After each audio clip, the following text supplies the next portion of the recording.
Hi, everybody. My name is Bob Lemke. I'm an alcoholic. I'm glad to be here. It's always good to be back in Utah. You know, I think it's 14 years ago I talked at the,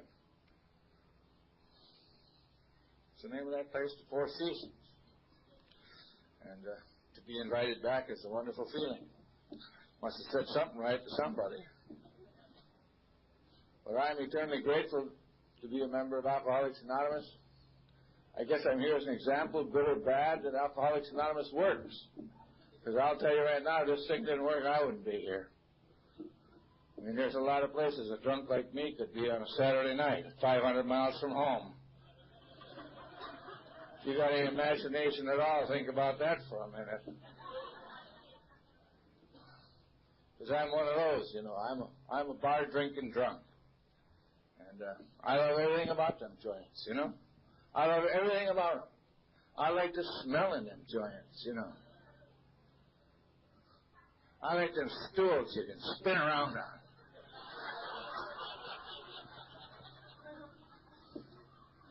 I like that big mirror you have behind the bar, you know. I got to tell you some facts of life, you know.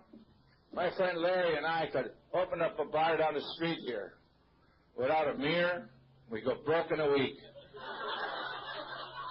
That's true. Because us drunks, you know, social drinkers don't sit there all day, you know. People like you and I, we sit there all day.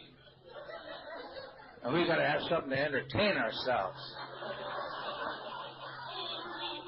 And it's usually our own vision.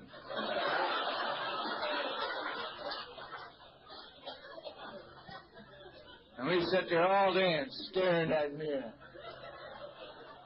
I could be anything I want in there all day long. I like that jukebox that plays Born to Lose all day.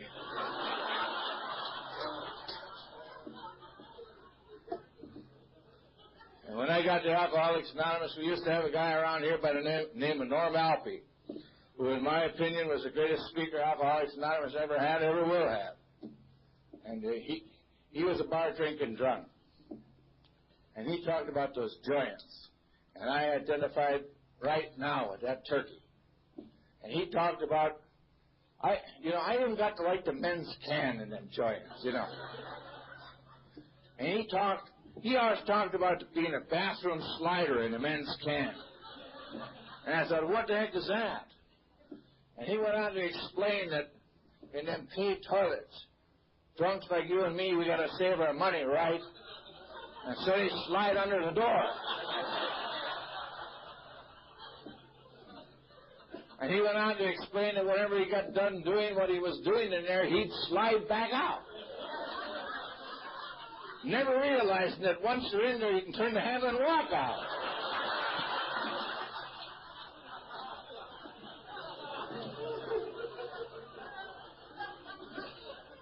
Anybody that thinks like that is a friend of mine, I'll tell you. That's my kind of people. And I love them places. And I did a lot of time in them joints, you know. I did a lot of time in joints. And she just got to talking about, you know, telling some bad things about me. Yeah? I mean, you can look at a guy like me and know, you know, I got a face that wore out 3 bodies.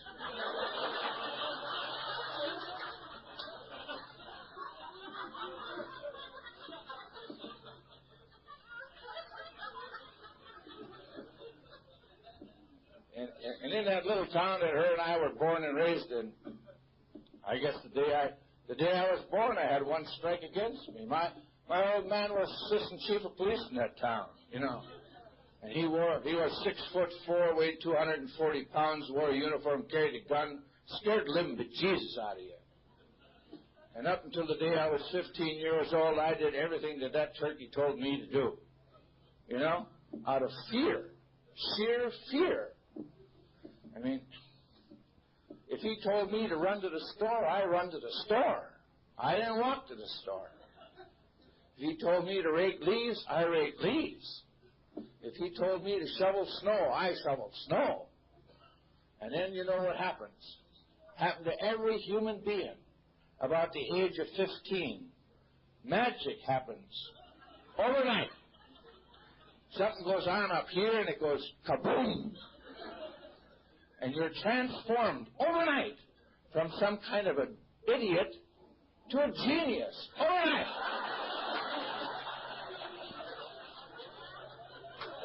Every human being. About the age of 15, you'll get to be the smartest thing walking the face of the earth, in your humble opinion. And like I say, at 15, I knew what my job was around that house. And it was winter. And I know what my job is, right? If 5 flakes of snow fall on our sidewalk, it's my job to take it off of there. And then kaboom happened, you know? And I came home from school that noon, and it was a heavy, wet snow, and I said, today's the day. Screw it. I just won't do it no more. And my logic and reasoning for that is the same as yours. That all of a sudden I thought, what will the neighbors say? A genius out there shoveling snow. So I set the shovel against the house and walked in and forget it. I'm not going to do it no more. And I sat down at the kitchen's table and started to eat my lunch. And then the squad car pulled up in front. And I heard the car door slam. Then I heard the shovel out there on the sidewalk.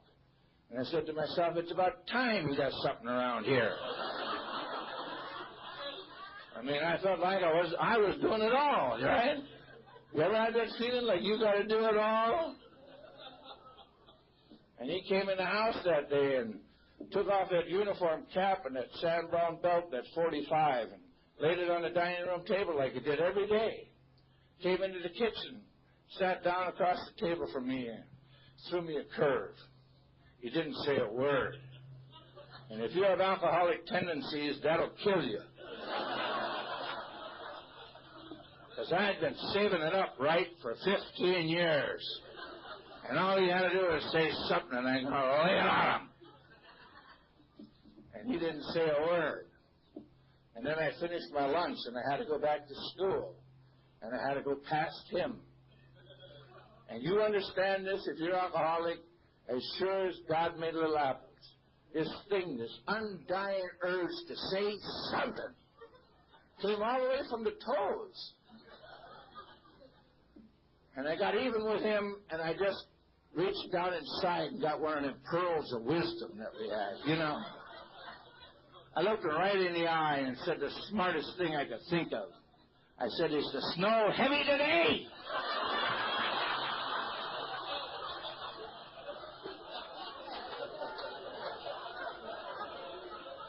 Big mistake.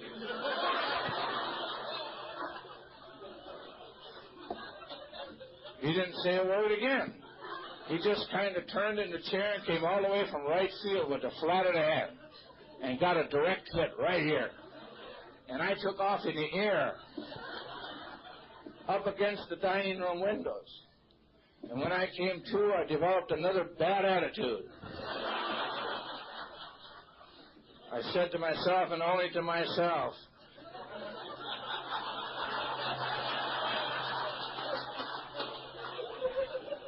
nobody can hit me like that and get away with it.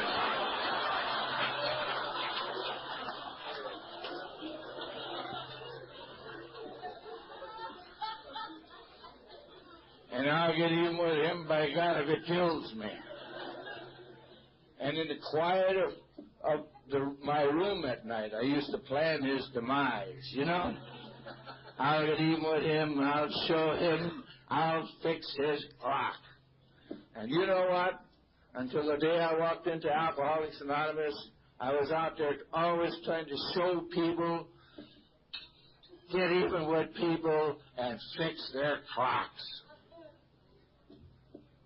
And only here do I have to learn all these things, because I understand that I developed a lot of bad attitudes by the time I got to the doors of Alcoholics Anonymous, and if you're alcoholic, so have you. And that's what this whole thing is all about. They explained it to me, that I have to change. The book says that I have to change 180 degrees. The book also says I have to change or I will revert from whence I came. And I don't know about any of you, but I don't want no more of whence I came. And that's why I'm here and I continue to come here.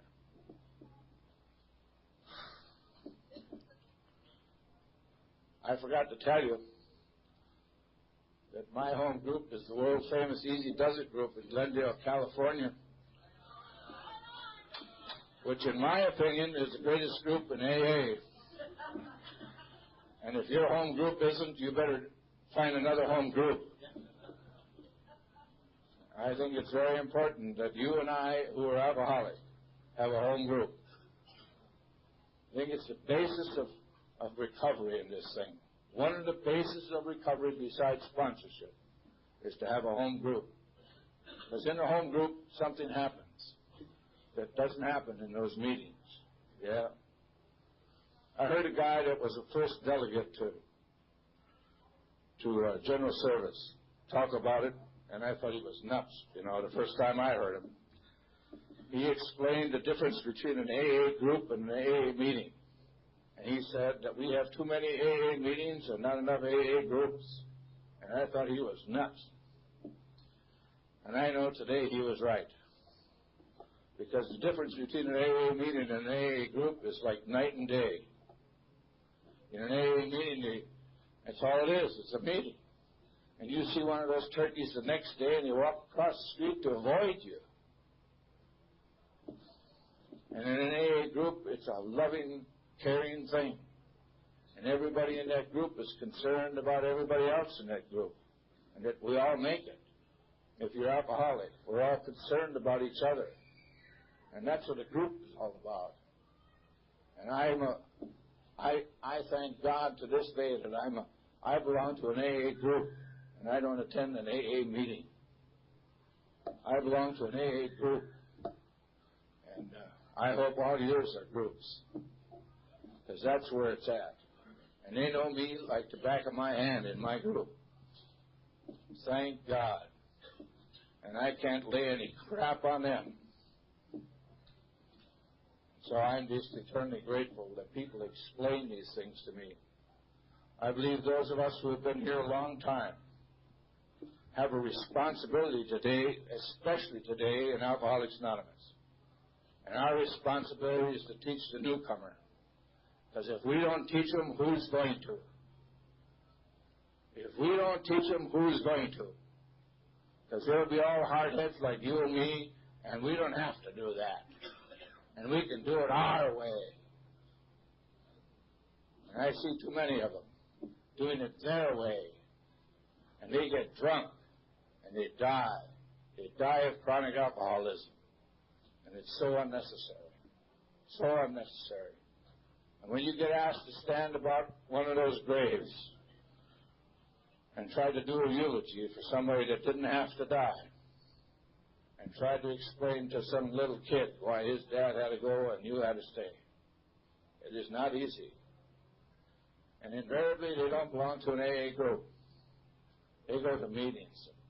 They don't get to know each other. And there isn't this care and share and this camaraderie that's developed inside a group. And I love my group. I love my group. And I hope you love your group. But I guess it's important that I do what the book says we're supposed to do here. Because unbeknownst to a lot of people in Alcoholics Anonymous, it is not the purpose, incidentally, of an AA meeting like this for me or anybody like me to get up here and spread my dirty linen over this gathering here tonight. Because whether you believe it or not, there are people sitting here tonight who would be totally offended by my dirty linen and probably your dirty linen. The book says, and that's the only authority I know around here, we're supposed to share this on a one-to-one basis.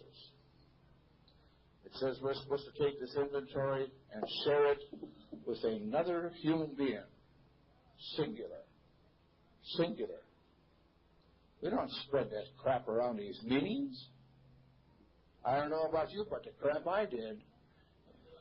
If I'd have spread that crap around those meetings and some idiot had been sitting there and walked out and told the cops, I'd still be walking the yard in San Quentin.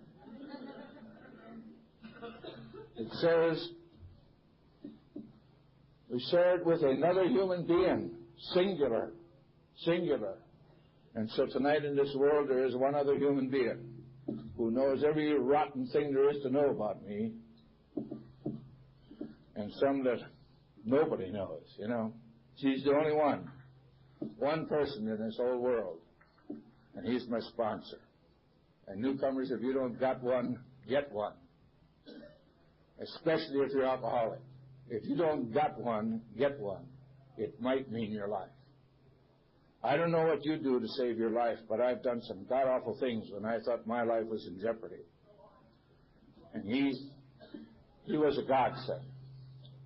He has this thing called X-ray vision.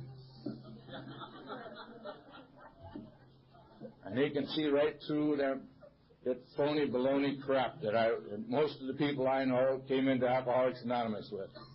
Phony baloney crap. And they spotted me the day I walked in here. They recognized me for what exactly I was. I was a phony, a cheat, a liar, and a con.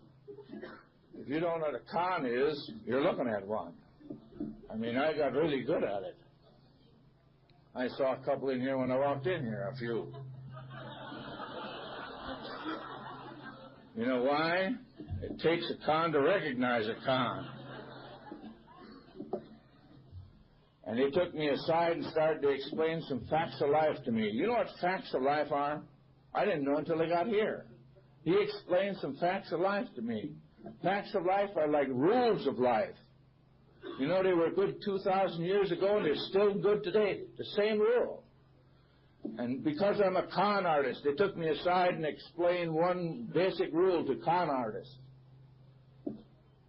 And I'll share that with any con in this room tonight. They took me aside and explained the basic facts about con artists. And the basic fact is, before I can con you, I got to con me. And me is the problem.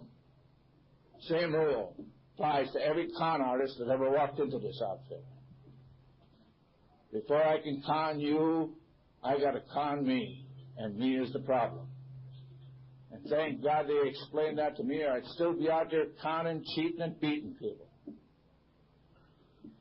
And so I'm eternally grateful for the people that were here before me who recognized all these things that I didn't recognize in me, because I thought I was just a little quicker than you, a little bit smarter than you, you know, and I had it, you know. You know, I had it. Too bad about you. And that's the way it was. And growing up in that small town, Marion talked about it, you know. She was looking for more than that when she met me. I mean, I couldn't understand a family like that, you know. My dad was a drunk cop. And I couldn't understand people like that. You know, they go to church and picnics in the park and walks in the woods. Come on. And what she was really looking for was excitement. And I taught her everything there is to know about excitement, and like the book says, ad infinitum. And we'll get into that. But wouldn't you know, right out of high school we got married, and she doesn't like to talk about that neither. It was a beautiful event. It was a beautiful event. Cross white shotguns, everything.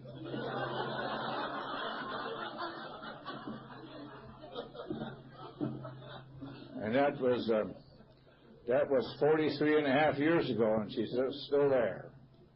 And for that, I'm eternally grateful. For that, I'm eternally grateful. For anyone to put up with the likes of us takes the patience of a saint. And I love the people in Al-Anon. I don't know about any of you guys, but I love the people in Al-Anon. I think they're special people to put up with the likes of us. And so I'm just eternally grateful that there's this thing called Al-Anon. Because I say this publicly, Alcoholics Anonymous saved my life. Al-Anon saved a marriage. Al-Anon saved a marriage. Because it was all over, man. Where I come from, it was all over. But wouldn't you know, I got to be the one thing, shortly after we got married, I got to be the one thing I never planned to be in my life. I got to be a drunk cop, just like my old man.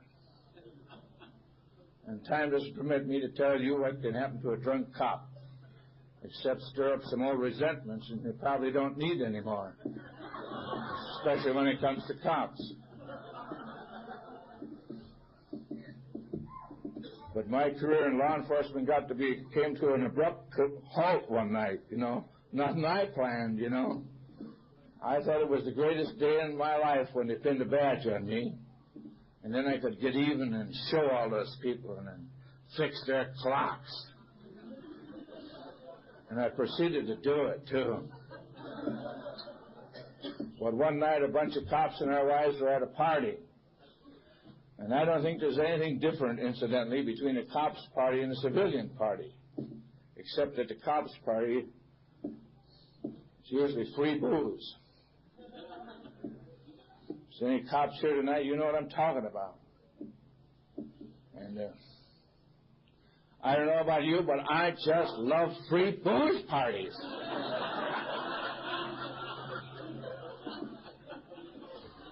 And I'm not the guy at a free booze party sitting over here on the corner, or in the corner, sipping on drinks with a little pinky sticking out. I'm in the kitchen where the supply is with both hands, getting all I can get while the getting's good, just in case they run out, you know. There's a guy who understands that right now. And I don't know how long we're at that party, but all of a sudden she sidled up next to me and says, "We're going." She had a habit of doing that.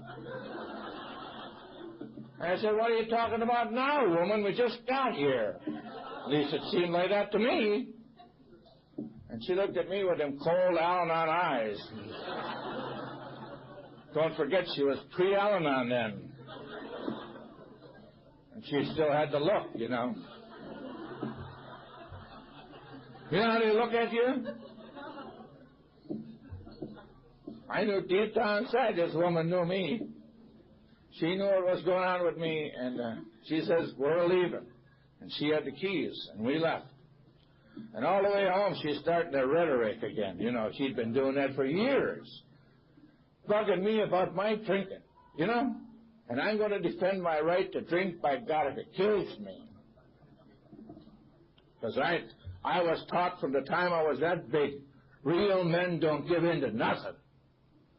Real men don't give in to nothing. You hang in there and you tough it out and you make it. And by God, it damn near killed me.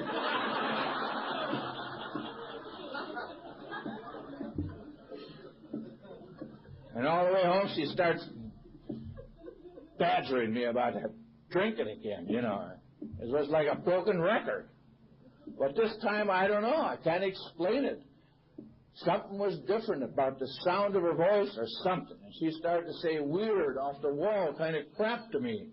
Like, how my drinking, she said, was affecting everything in our lives. I says, "Now what are you talking about?" She says, "First of all, it's affecting our social life. We just had to leave that party back there for one reason and one reason only. Because of your dirty, filthy mouth." Do you believe that, Larry?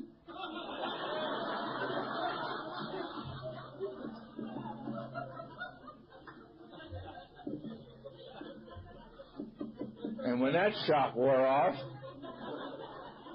she started saying other things to me, like it was affecting every aspect of our life. I says, "Now what are you talking about?"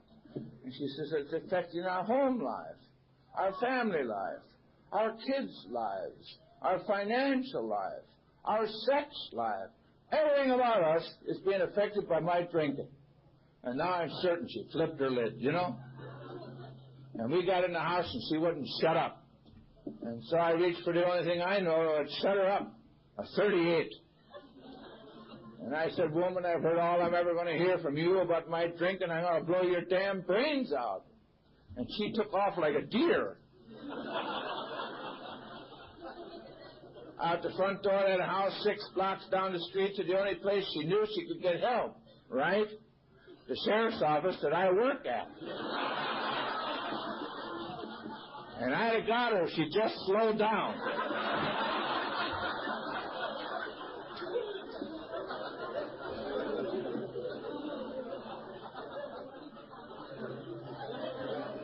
And this is as it was told to me, because I tell you, I was in another blackout.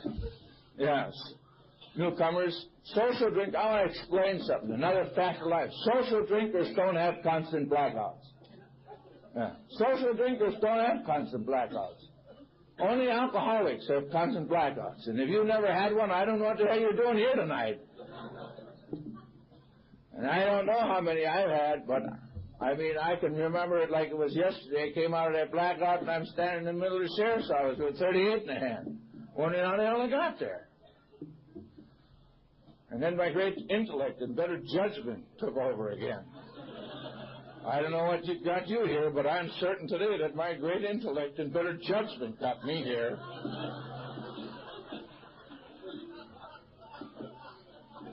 And I said to myself, self, you better think of something fast. And I realized my predicament. And every smart drunk walking the face of the earth has an ace in the hole. Every smart drunk in this room tonight had an ace in the hole. You had one, everyone in this room had an ace in the hole. And my ace in the hole, I knew that badge was everything to me. It was life itself. It was the most single important thing in my life. That badge was above that woman, those kids, that house, everything. And I realized what's going to happen. And so I did the smartest thing I could think of. I grabbed a piece of paper from the sergeant and started to scribble my resignation, right? This is my ace in the hole. Because all the time I'm writing, I knew deep down inside they could not afford to lose the best man in that department.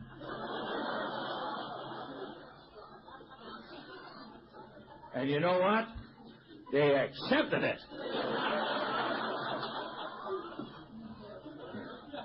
Took away the badge, the gun, and the uniform, and I had to go out there and face that world bare naked. And that's too much for a normal person, much less a drunk like me. And so at the age of 31, I did the most adult, mature thing I could think of. I ran away from home.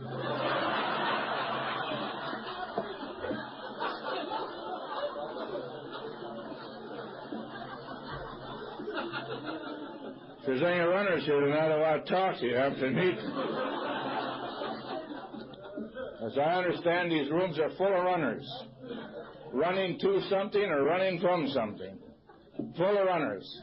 And do you know another fact of life? Every runner in Alcoholics Anonymous, each and every one of us, we all, including me, we all forgot one thing. And it's the same thing. We all forgot one single thing. And it's the same thing amongst every one of us. Every runner. I forgot it, you forgot it. I had to bring me along. And you had to bring you along. And you can't make this thing alone, and I can't make this thing alone. But together we can make it. And that, my friends, is the miracle. In a nutshell, that's the miracle of this whole thing. One drunk talking to another, and it works. It works to the tune of over 2 million sober members of Alcoholics Anonymous, and that's good enough for me, man. And I consider myself a very fortunate member of this fellowship because over the years I've had the privilege, and I mean a privilege, to eyeball 50% of them. Eyeball to eyeball.